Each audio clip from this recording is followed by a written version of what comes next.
Welcome to the deep dive. I want to start by asking you a question, and I really want you to be honest with yourself for a second here. Always a dangerous way to start. Right. But think about this. What if everything you thought you knew about being strong or being positive is actually the very thing holding you back from true emotional freedom? That's a profound paradox to consider. Exactly. Like, what if spending all your energy trying to keep it all together is exactly what's tearing you apart behind closed doors? And that perfectly sets up our foundational guide for today's deep dive. We're exploring a comprehensive roadmap today, one that takes something we hear about constantly, emotional intelligence, and just completely strips away all the corporate jargon. And the toxic positivity. Yes, all of it, to get down to the actual mechanics of how we process our lives. The source we're using today is simply titled Texto. And our mission for this deep dive is to move entirely beyond emotional intelligence as just some, hollow buzzword you put on a resume. We are going to extract a highly actionable, day-by-day toolkit from this text. Because the goal here is to help you stop reacting on pure autopilot, to start responding to your life with actual intention. Okay, let's unpack this, because the way this guide frames emotional management, it's essentially the ultimate separator between sinking and learning in life. To really grasp that, we do need to redefine what we're even talking about. The concept of emotional intelligence, or EI, was brought into the mainstream by psychologist Daniel Goleman. Right. And his research shifted our entire cultural perspective on human potential. He proved that personal and professional success doesn't depend solely on your IQ or your technical skills. It depends heavily on how you manage your internal state. But there is a massive misconception we have to clear up right away, right? Emotional intelligence is absolutely not just about controlling your emotions with an iron fist. No, not at all. Or forcing yourself to smile when everything is falling apart. Right. It's not about turning into a robot. Our guide breaks it down into 5 core abilities, and they're incredibly practical. The first one is simply identifying the feeling. And what stands out there is how specific you have to get. Exactly. Simply saying, I feel bad or I feel weird doesn't cut it. Because bad is not an emotion. It's a judgment. The framework insists on precise naming. Are you frustrated? Are you deeply hurt? Are you anxious about an upcoming deadline? Are you ashamed of something you said? And what's fascinating here is the mechanics behind this. When you put a highly specific, precise name to the emotion, you actually reduce its intensity. Wait, let's look closer at that. Just giving it a vocabulary word physically turns down the volume. Yeah. Why would that work? Well, the text says it's biological. When you search for the precise word, you're forcing the language centers and the rational part of your brain to engage. You're literally shifting energy away from the amygdala. The brain's panic center. Exactly. You move that energy into the prefrontal cortex. So that simple act of naming immediately increases your sense of cognitive control. Which makes the second ability much easier to tackle, which is understanding the why. Right. You've named it. Now figure out why it's there. And every single emotion has a root cause. Sometimes the cause is obvious, it's happening right in front of you. But often, and this is where it gets complex, it is an old wound being triggered by a new event. Oh, that is so true. We are constantly challenged to evaluate what actually activated this feeling. Am I reacting to this present moment? Or am I reacting to a dynamic from my past that this person just accidentally stumbled into? Identifying that difference is huge. And it leads to the third ability, which honestly might be the hardest one. Regulating the response. It is the hardest, because it requires massive restraint. Regulating your response does not mean repressing what you feel. No, feeling anger is human. Feeling jealousy is human. But acting impulsively on that anger or jealousy can be completely destructive.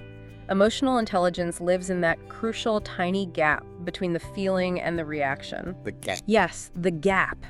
It is the ability to sit in that gap and decide how you are going to respond, rather than just lashing out on autopilot. I really want you, the listener, to hold on to that idea of the gap. We are going to come back to how you actually widen it later on. The fourth ability is empathy. It's the sobering realization that not everything revolves around you. Other people are constantly acting from their own unhealed wounds, their own exhausting fears. Their own deep insecurities. Exactly. When you internalize that, it prevents so much unnecessary conflict. You stop taking everything so intensely personally. Which builds the foundation for the fifth and final ability, mature relationship management. This is the practical application of the first 4. It means knowing how to set boundaries without feeling a crushing sense of guilt. and knowing how to resolve a conflict without turning it into a theatrical drama where someone has to be the villain. Now, before we look at how to build these skills, I think it's just as important to talk about what emotional intelligence is not, because society, frankly, gives us a lot of terrible advice. Oh, absolutely. Our source explicitly says EI is not staying quiet and swallowing your feelings just so you can be strong for everyone else.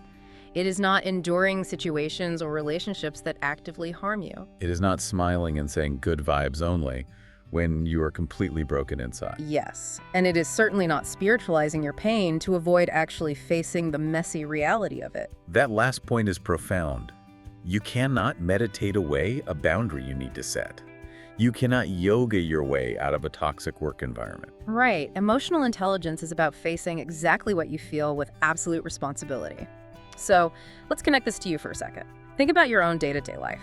How often do you just say, "I'm fine," to your partner, your boss, or your friends, when actually you are feeling entirely displaced or shamed? Or deeply insecure about where you stand? Getting ruthlessly specific with yourself is the very first step to taking back control. And taking back that control is vital, because emotional management is the ultimate metric for success. There is a fascinating truth we need to explore here from the text. The vast majority of problems in life rarely come from the actual facts of a situation. They come from our interpretations of those facts and the chaotic reactions that follow. Think about it. Two people can face the exact same difficult situation, say a massive company layoff. One person sinks completely into despair and bitterness.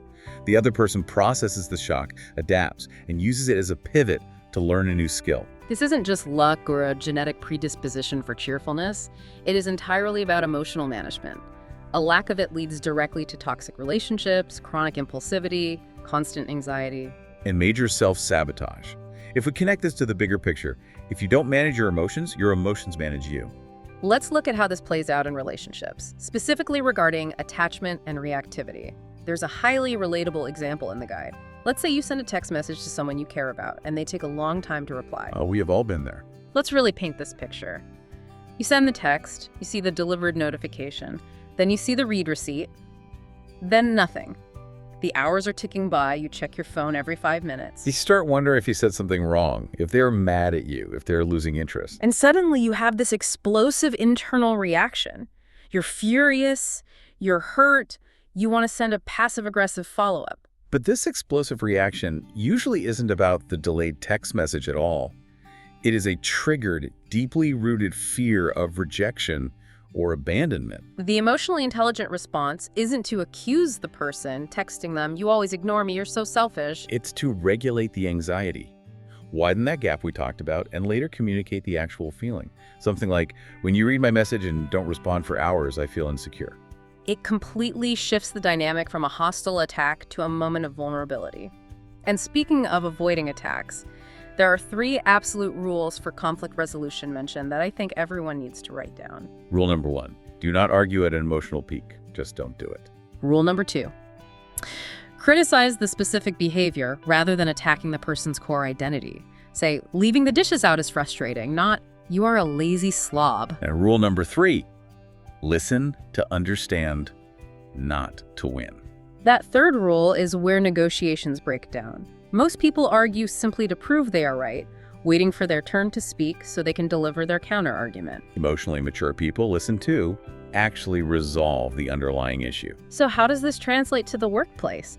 In professional settings, emotional intelligence is quite literally the difference between being merely competent at your job and being truly influential. The workplace is inherently a high-pressure environment. Highly regulated people have this superpower where they can separate the actual problem from the emotions surrounding it. When they receive sharp criticism or negative feedback on a project, they don't take it as a personal attack on their worth as a human being. They regulate the initial sting, and they ask themselves, is there something objectively useful in this feedback that I can use to improve, or am I just reacting from a wounded ego? And for leadership, a good leader listens, never humiliates their team to assert dominance, and acts as the emotional anchor during a crisis. Think about it. The team will always reflect the emotional state of the leader.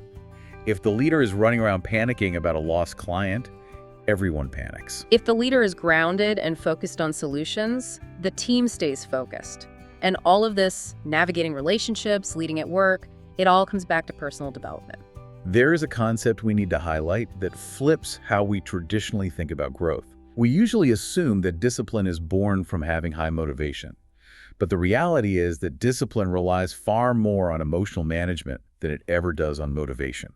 Because what does growth actually require on a Tuesday morning when it's raining and you don't want to get out of bed? It requires tolerating massive discomfort. Exactly. It requires sitting with the frustration of learning a new skill, facing the sting of rejection, and navigating the embarrassment of failure. If you can't regulate those deeply uncomfortable emotions, you will abandon your goals the very second the initial excitement fades. Which is heavily dictated by your internal dialogue.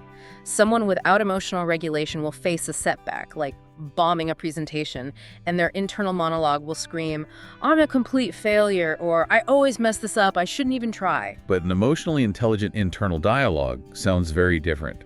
It sounds like, "This really hurts right now, I feel embarrassed, but I can handle it." Or, "One bad experience does not define my overall competence." Here's where it gets really interesting. We've talked about the what and the why, but our guide insists that emotional intelligence is a muscle that must be trained. You can't just listen to us talk about it and magically transform. You have to practice it in the wild. And to do that, we have an incredibly detailed, progressive, 30-day, 4-phase plan. It is a phenomenal structured roadmap. Phase 1 covers days 1 through 7, and the singular goal here is pure emotional awareness. The primary objective is to simply stop your brain from reacting on autopilot. The first action step in Phase 1 is keeping a daily emotional log. And it's not a sprawling Dear Diary entry, it's a specific, targeted exercise. You write down 3 things: the feeling, the trigger, and the thought. So for example, the feeling, intense anxiety; the trigger, I checked my work email at 9 p.m. The thought, I thought my boss was going to yell at me for a mistake. Doing this daily forces your brain to spot its own invisible patterns. Alongside that log, you have to actively expand your emotional vocabulary. We mentioned this earlier, but during Phase 1, you practice using highly precise words in real time. Instead of saying, "I feel off today," you force yourself to pinpoint it. I feel jealous of my coworker's promotion, or I feel physically exhausted, or I feel ashamed of how I handled that phone call. And speaking of feeling things physically, Phase 1 includes a daily body scan. I found this absolutely fascinating because we often forget we live in bodies. It is an essential step because emotions start biologically in the body long before they fully form as coherent thoughts in the mind. The instruction is to close your eyes for just 2 minutes every single day and observe where you hold tension without trying to fix it. There are specific physiological markers to look for. Right. A tight, constricted chest or shallow breathing usually equals simmering anxiety. A tense, locked jaw or tight shoulders often equals unexpressed anger. A heavy, dragging feeling in your limbs or stomach is very frequently unacknowledged sadness. If you can spot that your jaw is locked tight during a meeting, you can catch the anger before you say something sarcastic that you'll regret. And that moves us perfectly into Phase 2, which covers days 8 through 15, emotional regulation. You're aware of the feeling. Now the goal is to control the reaction without repressing the emotion itself. And this phase introduces what might be the most mind-bending concept we're going to cover. The 90-second rule. Yes. This raises an important question about how we fundamentally misunderstand the lifespan of our own feelings. The neuroscientific reality is that a pure chemical emotion flowing through your body actually only lasts about 90 seconds. That initial wave of pure hot anger or the sudden spike of adrenaline-fueled anxiety, it physically flushes through your bloodstream and dissipates in a minute and a half, provided you don't feed it with new thoughts. Provided you don't feed it. Hold on, I have to challenge this. Just 90 seconds. That sounds almost impossible. If someone cuts me off in traffic and almost causes an accident, I am furious for my entire 20-minute commute. I'm gripping the steering wheel, my heart is pounding. How does that square with 90 seconds? It's a great distinction to make. The pure chemical dump of adrenaline and cortisol. The physiological wave peaks and starts to clear in 90 seconds. The reason you stay furious for 20 minutes is because your brain keeps feeding that chemical wave with a story. You keep replaying the near miss, you start thinking about how reckless drivers are, you imagine what would have happened to your car. Every new thought triggers a brand new 90-second chemical dump. You are stringing together dozens of 90-second waves by looping the narrative. That is wild. So if you stay mad for a week about a passing comment, it's because your brain keeps choosing to put another quarter in the jukebox to play that same song. Exactly. To help you actually ride out that initial 90-second wave without hitting play again, Phase 2 gives a specific breathing technique to immediately calm the nervous system. When you get triggered, you don't send the text, you don't make the decision, you pause. You inhale deeply for 4 seconds, and you exhale slowly for 6 seconds. That specific ratio is critical, making the exhale longer than the inhale. It biologically signals the parasympathetic nervous system that you are safe.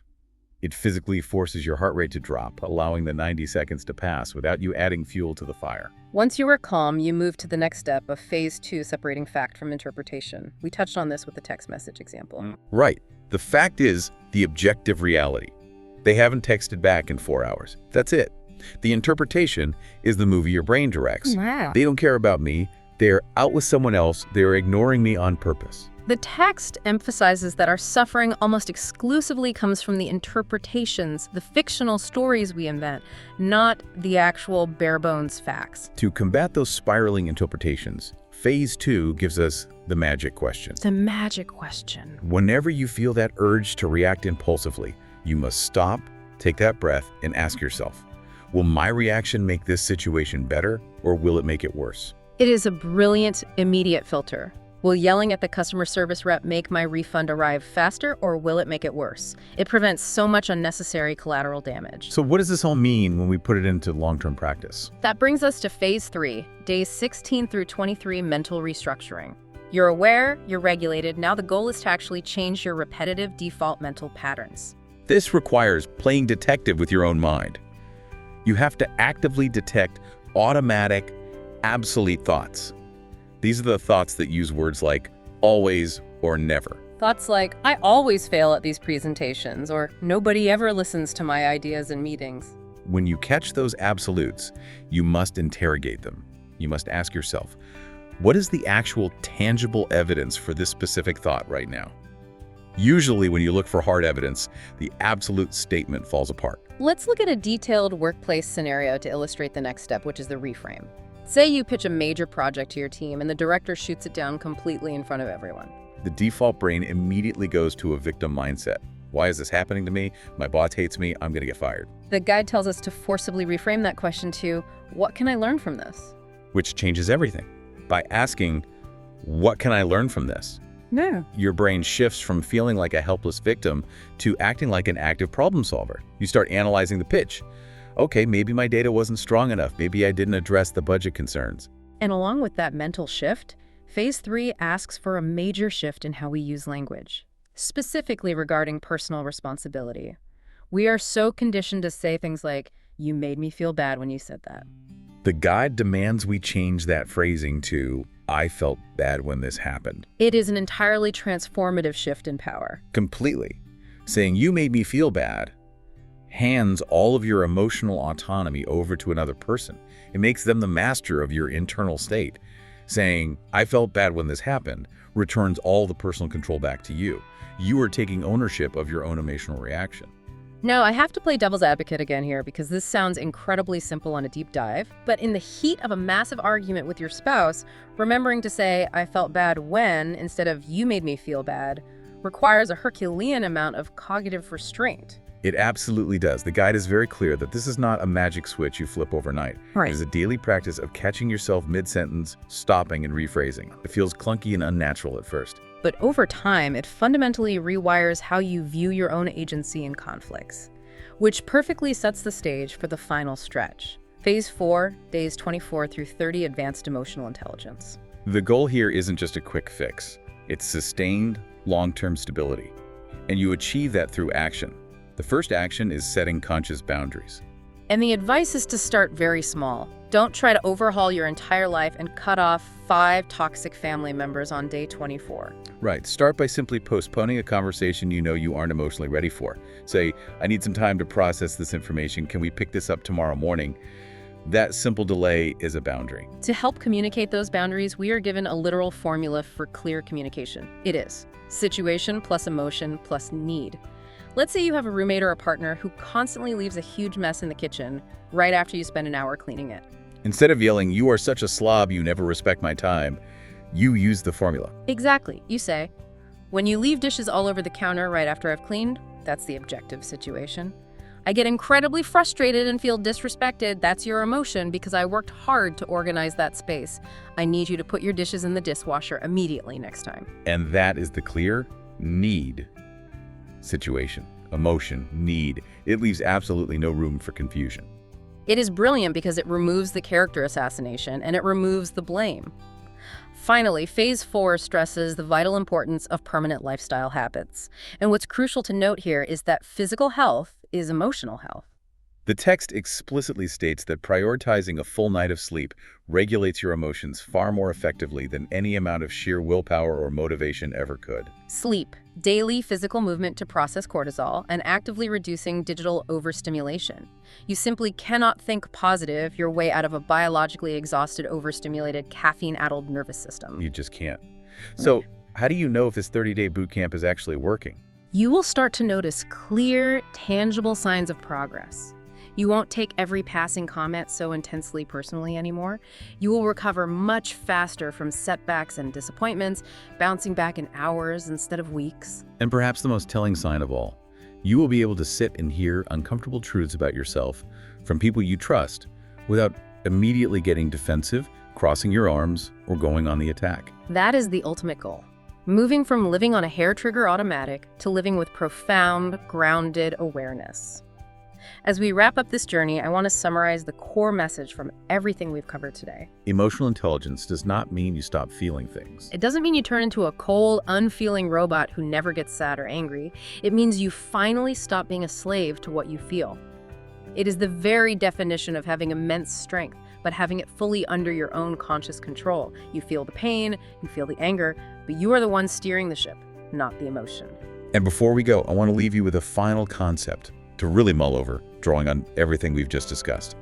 We explored the neuroscience, showing that an emotion, in its purest physical form, is just a 90-second chemical wave in your body. Right? And we learned that the vast majority of our suffering comes from the completely fabricated interpretations our own brains invent just to explain that wave, keeping alive for hours or days. Yeah. If that is objectively true, it raises a stunning question for you to consider this week. Think about your life. How many of your longest-held grudges against old friends, your deepest, most paralyzing insecurities, or even the very traits you've spent years considering to be your fixed personality, how many of those things are actually just decades-old 90-second chemical waves that you simply never stop feeding with a fictional story? Wow. What happens to your reality, to your relationships, to the trajectory of your life when you finally decide to just stop feeding the wave and simply let it pass? Let the wave pass. That is definitely something to sit with this week. Thank you so much for joining us on this deep dive. We hope you walk away with some real, tangible tools for your emotional toolkit. Catch you next time.